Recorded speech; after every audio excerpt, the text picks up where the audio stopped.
It's not so easy that you can just walk in a room somewhere and get your Siddha Pranali and walk out and be in Gopi Bhav. First comes Bhav, then comes form. It's not first comes form and then comes Bhav.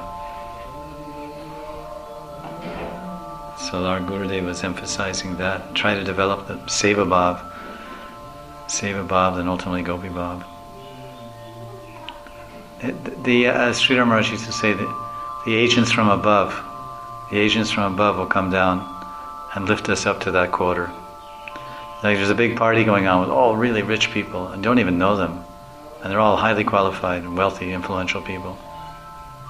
But someone might say, there's not enough people in this party, let me bring a few more people. So then he goes out in his Rolls Royce and he drives around. You're sitting in the park. What are you doing?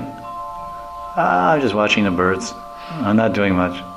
So look, we're having a big party here, all the richest people in town, why'd you come? Oh, me? Yeah, come on. Okay. And you get in a Rolls Royce and they drive in and then he introduces you. I say, look, and they don't know your name. He said, well, what's your name anyway? I'm Bhakta Joe. Look, everyone listen, this is Mr. Rockefeller, this is Bhakta Joe. This is Mr. Rothschild, this is Bhakta Joe. And Mr. Bill Gates, this is Bhakta Joe. And then this is, this one, that one, Mitsubishi and Yamaha and Honda and all these guys. This is Bhakta Joe. Oh, Bhakta Joe. So you get accepted there by the higher agents. So that's what has to happen. Rupa Mandri, Raghunath Das, Rati Mandri, they introduce us there. No permission, no submission, no permission.